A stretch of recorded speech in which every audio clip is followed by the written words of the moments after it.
My name is Aylin. I have always considered myself a devoted wife and a caring mother. But one morning, as I was decorating the garden for my daughter Asla's birthday party, everything changed.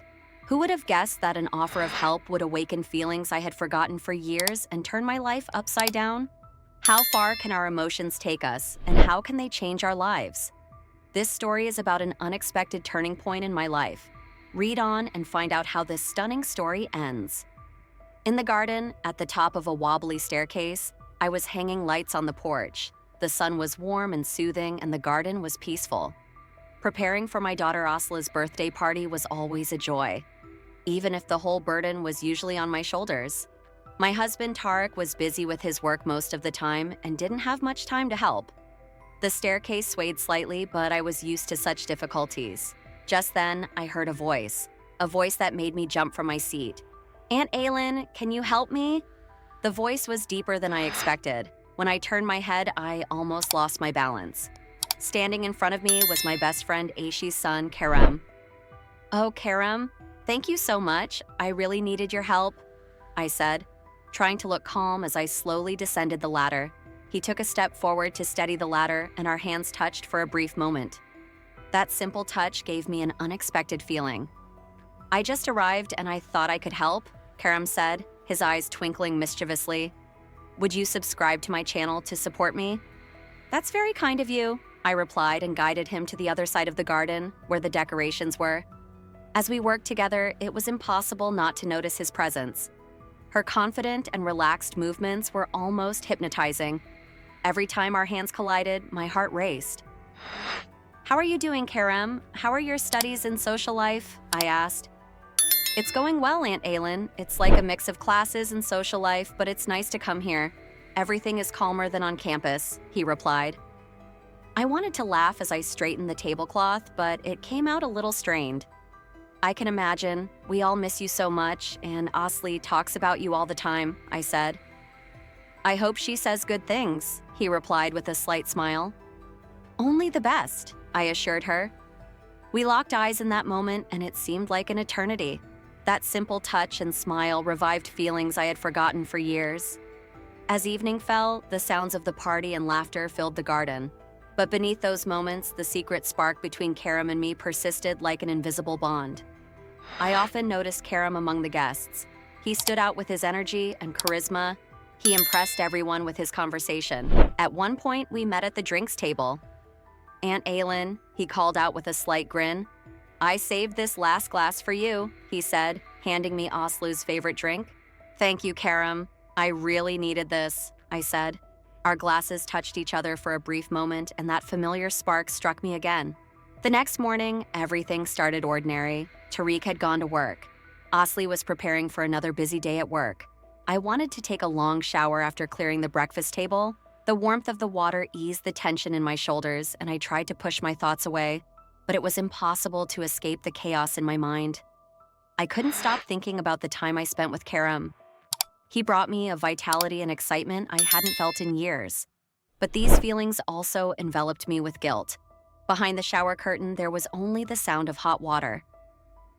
At that moment, I heard the bathroom door open. For a moment, I was scared. Had Tariq come back home, or had Asli forgotten something? But then, I saw Kerem. I looked through the curtain and our eyes met. Everything inside me froze. Kerem was naked. His body was clearly visible in the steamy bathroom. His gaze was determined, but also questioning, as if he was trying to gauge my reaction. My heart was beating so fast that it was almost audible. "Kerem, what are you doing here?" I asked, but my voice was weak, not even as strong as a whisper. "This may not be true," he said slowly, not taking his eyes off me. "But I can't ignore my feelings." I was shocked, but at the same time, something was breaking inside me.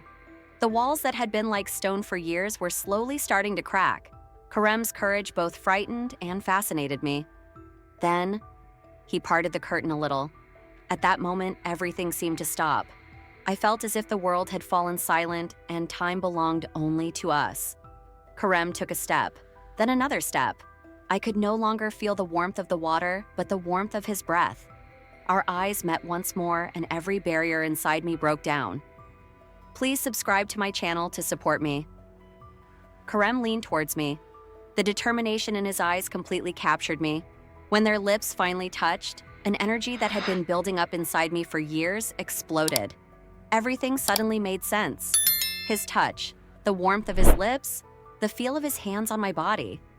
It was like living it all over again. I was completely immersed in the moment. Every movement, every touch awakening something in me. This wasn't just physical intimacy. This was something I had missed for years. His presence made me feel young again, desirable and important. As Kerem's hands slowly moved down my back, every part of my body felt his warmth. The sound of the water enveloped us and made us feel that this moment was created just for us. In that moment, the whole world disappeared. There was only us and the intense feelings we had for each other. The relationship that started with that moment became almost a daily routine. When Aslı went to work, Kerem and I would have breakfast together and then find ways to hug each other. But with each passing day, the guilt inside me grew heavier. Tarık's love and loyalty were always in the back of my mind.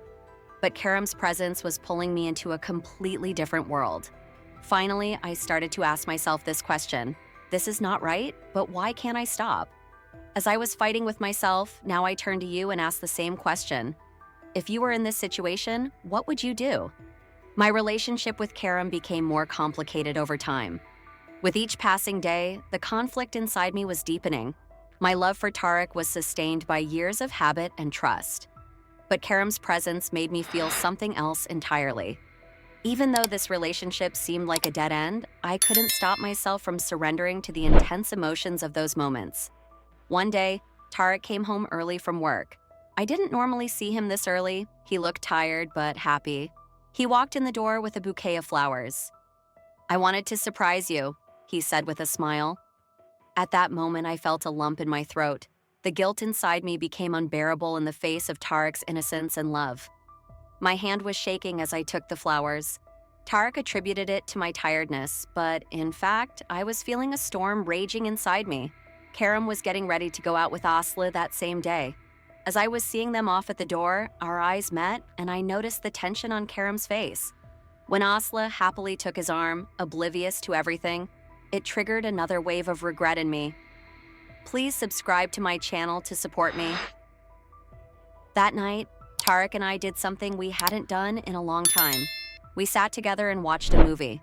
But my mind was not there at all. Throughout the movie, Kerem's face, his words, his touches were echoing in my mind. I tried to feel Tarık's warmth, but it only made me feel more guilty. Around midnight, Kerem returned home. I could hear him walking towards his room and Tarık was already asleep. I couldn't sleep. My heart wouldn't calm down. After a while, I found myself in the hallway. I approached Kerem's door. I knocked on the door. "Come in." The voice from inside gave me pause, but somehow I opened the door. Kerem was sitting on his bed, looking like he had just put on a t-shirt. When our eyes met, the surprise in his eyes gave way to a warmth. "Did something happen?" he asked, his voice low but calm. I couldn't speak for a while. I took a step into the room and closed the door behind me. "Kerem, we can't go on like this," I said, but my voice was shaking. "What do you mean, Aylin?" he asked. "It's not right. We are betraying Tarık, Aslı. We are betraying ourselves," I said. But I couldn't escape his eyes with my eyes. Kerem came to me slowly. "What about our feelings? Are they wrong, or are we just trying to suppress them?"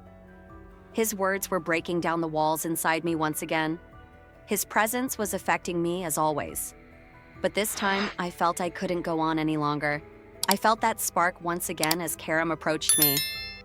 "Kerem, this has to end," I said, my eyes filled with tears. The disappointment on his face cut me like a knife, but I knew I had no choice. "It's your decision," he finally said. There was resentment in his voice, but also acceptance. "But know that what I feel is real, no matter how much you try to deny it." When I left Kerem's room that night, my heart was heavy. When I came back, Tarık was still asleep. I lay next to him, but I couldn't sleep that night. The next day, everything looked the same, but I knew that something had changed inside me. Even if I ended this relationship, the feelings between Kerem and me would never completely disappear. I couldn't help but ask myself again, does the right thing always feel right? Please subscribe to my channel to support me. And what about you? What would you do in such a situation? Would you follow your heart or would you follow your logic?